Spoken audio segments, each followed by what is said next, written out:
Investment करो या business, पता ही नहीं चल रहा, कंफ्यूजन ही कंफ्यूजन है, सॉल्यूशन का पता नहीं। चिंता नहीं कीजिए दोस्तों, मैं हूं ना, मैं आपको बताऊंगा सॉल्यूशन।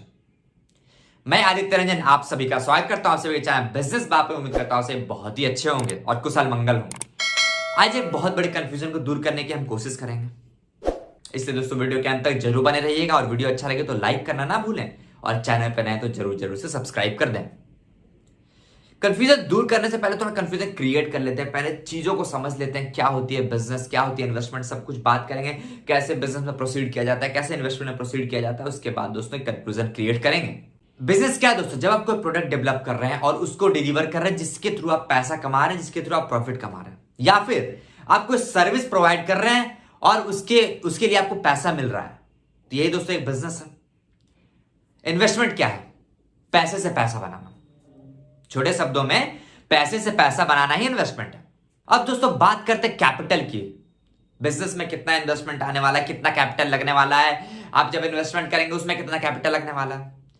तो अभी के टाइम में जो बिजनेस क्रिएट हो रही है ना दोस्तों, बहुत ही कम कैपिटल से क्रिएट हो रही है। अब नया कॉन्सेप्ट आ गया जीरो इन्वेस्टमेंट से बिजनेस क्रिएट करने का। बहुत ही कम पैसों में लोग बड़ा बड़ा बिजनेस बना दे रहे हैं। इसका दोस्तों अभी के हिसाब से चलूं या फिर दोस्तों अब ऐसा ही चलने वाला है बहुत सालों तक, तो बिजनेस लेस कॉस्टली है। बिजनेस में कम इन्वेस्टमेंट लगने वाला है, कम कैपिटल लगने वाला है। बशर्ते दोस्तों आप यदि कोई बहुत बड़ा बिजनेस स्टार्ट करने वाले हैं या फिर कोई ऐसा बिजनेस जिसमें इनपुट बहुत ज्यादा आने वाला, कॉस्ट बहुत ज्यादा आने वाला, तो उसकी बात नहीं कर रहा। बट 95% ऑफ द बिजनेस अभी कम इन्वेस्टमेंट में स्टार्ट हो रहे हैं।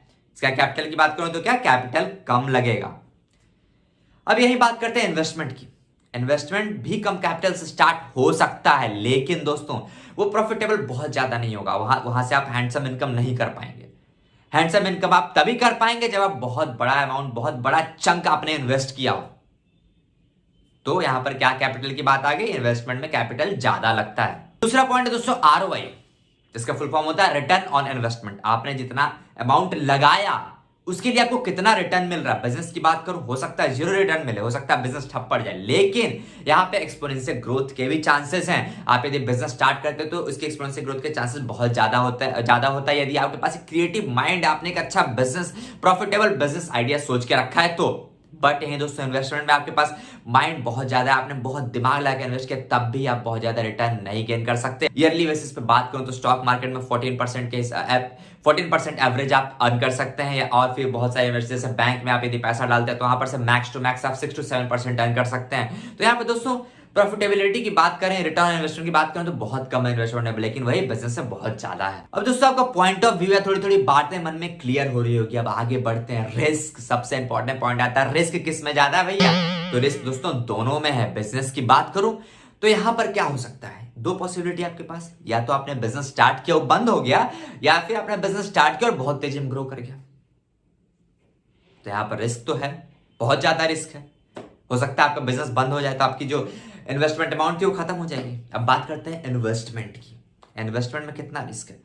इन्वेस्टमेंट में बहुत ज्यादा रिस्क है, क्योंकि दोस्तों यहां पर तो बिजनेस में क्या हो रहा था, आपकी अपनी कंपनी थी तो आप अपने हिसाब से उसको ग्रो कर सकते थे और उससे बहुत बड़ी कंपनी बना के बहुत बड़ी अर्निंग कर सकते थे। बट इन्वेस्टमेंट आपके हिसाब से नहीं चलने वाली, क्योंकि आप किसी कंपनी में पैसा डाल रहे हो सकता है वो कंपनी बंद हो जाए। तो यहां पर भी कंक्लूजन क्या निकला दोस्तों, बिजनेस में इन्वेस्टमेंट के अकॉर्डिंग कम रिस्क है। बट ये दोस्तों ये बात है दोस्तों बहुत ही ज्यादा कंट्रोवर्शियल है। ये आप अपने हिसाब से सोच सकते हैं कि आपका पैसा कहां पे लगाने का मन है। अगली बात करते हैं दोस्तों फंडिंग की, क्योंकि दोस्तों बिजनेस और इन्वेस्टमेंट के लिए दोनों के लिए आपको फंडिंग की रिक्वायरमेंट होती है। यदि आपको जल्दी जल्दी ग्रो करना है तो बिजनेस की बात करें, फंडिंग मिलनी ईजी, आपका आइडिया अच्छा, आपको फंडिंग मिल जाएगी। वहीं दोस्तों इन्वेस्टमेंट की बात करें, वहां पे आपको फंडिंग नहीं मिलेगी, क्योंकि दोस्तों आप अपना ही पैसा लगा के वहां पे पैसा कमा रहे हो या फिर किसी का पैसा डाल के पैसा कमा रहे हो। तो यहां पर क्या हो रहा है दोस्तों, आप पैसे से पैसा बना रहे हो, यहाँ पे रिटर्न ऑन इन्वेस्टमेंट बहुत कम है। इसी कारण कोई आपको इन्वेस्टर, कोई एंजल इन्वेस्टर आपको फंडिंग नहीं देगा, या फिर दे भी सकता है दोस्तों लेकिन बहुत कम अमाउंट देगा। बट बिजनेस में पॉसिबिलिटी बहुत ज्यादा है। यही दोस्तों बिजनेस की बात करें तो आपको यदि 5% इन्वेस्टर मिल रहा है, मतलब आपने 100 लोग से बात किया, उसमें से 5 लोग तैयार हो गए, 5 लोग तैयार हो गए। बट वही दोस्तों इन्वेस्टमेंट की बात करें तो आपने यदि 100 लोग से बात की है इन्वेस्टमेंट की, फंडिंग की, तो उसमें से चांसेस है कि 1-2 तैयार हो या फिर नहीं भी तैयार हो। और दोस्तों बात कर लेते हैं लॉन्ग टर्म ग्रोथ की। ग्रोथ किसमें ज्यादा है? आपको खुद समझ में आ गया होगा, आप ग्रोथ किसमें ज्यादा है? बिजनेस में। क्यों? क्योंकि यहां पे बहुत ज्यादा एक्सपोनेंशियल ग्रोथ हो सकती है, डाउनफॉल भी हो सकता है, बट उसको अभी साइड में रखते हैं।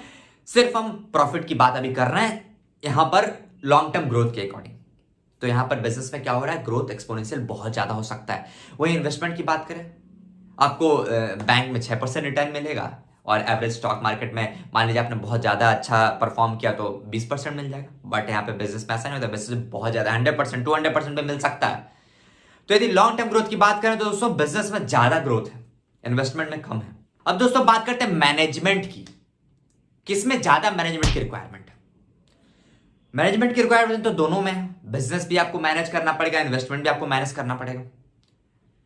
बिजनेस को मैनेज करने के लिए बहुत ज्यादा टेक्निकलिटीज नहीं है मेरे अकॉर्डिंग, और इन्वेस्टमेंट को मैनेज करने के लिए बहुत ज्यादा टेक्निकलिटीज, कब मार्केट ऊपर जा रहा है, कब मार्केट नीचे आ रहा है। या फिर दोस्तों हो सकता है कि आपने रियल एस्टेट में इन्वेस्ट किया हो, वहां पर भी रिस्क है, हो सकता है आपने गलत जमीन ले ली हो। आजकल बहुत ज्यादा फ्रॉड होते हैं दोस्तों, किसी के नाम पे पेपर बना दिया और उसे बेच दिया। तो दोनों जगह पे मैनेजमेंट की रिक्वायरमेंट बहुत ज्यादा है। बिजनेस में क्या दोस्तों, आप छोटे से स्टार्ट करके उसको धीरे धीरे ग्रो करके बड़ा बिजनेस बना सकते हैं अच्छे मैनेजमेंट स्किल के थ्रू। रिचर्ड ब्रांसन ने कहा है दोस्तों, a big business start small. जो बड़े बिजनेस होते हैं वो छोटे से ही स्टार्ट होते हैं। आप किसी की बात कर लें, एप्पल की बात कर लें, बहुत छोटे से स्टार्ट हुआ था। अब सबसे इंपॉर्टेंट पॉइंट, वेल्थ बिल्डिंग। आप बड़ा पैसा कहां से बना सकते हैं? ऑफ कोर्स आंसर आपको मिल गया होगा, क्या मिला? बिजनेस। इन्वेस्टमेंट से आप बड़ा पैसा तभी बना सकते हैं जब आपके पास पहले से ही बहुत ज्यादा पैसा है, क्योंकि वहां पर पैसे से पैसा बनना, आपके पास जितना ज्यादा पैसा होगा उतना ही ज्यादा पैसा बना पाएंगे। बट बिजनेस में ऐसा नहीं, आपके पास कम अमाउंट भी है, उसको धीरे धीरे री इन्वेस्ट करके आप बड़ा पैसा बना सकते हैं, उसको बड़े बिजनेस में तब्दील करके बड़ा पैसा बना सकते हैं। बट दोस्तों यहां पे एक और पॉइंट है नोट करने के लिए। एक डेटा के अकॉर्डिंग 40% जो बिजनेस हैं प्रॉफिटेबल होते हैं, 30% जो बिजनेस होते हैं वो ब्रेक इवन होते हैं। मतलब कि आपने जितना इन्वेस्ट किया लगभग उतना ही, उससे थोड़ा ज्यादा आपको पैसा मिला। और बाकी के जो 30% बिजनेस होते हैं दोस्तों, वो लॉस गिविंग होते हैं, वो लॉस में जा रहे होते हैं। तो टेक योर ओन टाइम, आप अपना टाइम लें और सोचें आपको क्या करना है, बिजनेस या इन्वेस्टमेंट। ये दोस्तों मैं अपनी बात बताऊं कि मैं बिजनेस करूंगा या इन्वेस्टमेंट करूंगा, तो मैं बोलूंगा मैं दोनों करूंगा। बिजनेस और इन्वेस्टमेंट दोनों पैरेलली यदि चलें तो ये बेस्ट होगा दोस्तों। इससे अच्छा और कुछ नहीं हो सकता। आपने बिजनेस में इन्वेस्ट किया, वहां पर से आपको पैसा आया, वहां पर से कुछ अमाउंट मान लीजिए 50% 60% आप फिर से बिजनेस में इन्वेस्ट कर दिया, और बाकी का 40% अमाउंट है जो कहीं अलग जगह पे इन्वेस्ट किया। इससे क्या होगा दोस्तों कि आपकी वेल्थ बिल्डिंग भी बनती रहेगी और आपके पास एक बैकअप भी रहेगा। हो सकता है आपका बिजनेस बंद हो जाए, इन्वेस्टमेंट चलता रहेगा, एक बैकअप बनता रहेगा। इससे क्या मैं दोस्तों क्या करूंगा, दोनों एक साथ करूंगा। दोस्तों आपकी क्या राय है इसके नीचे कमेंट करके जरूर बताइएगा, और वीडियो अच्छा लगे तो लाइक करना ना भूलें, और चैनल पर नए हैं तो सब्सक्राइब जरूर से कर दीजिएगा।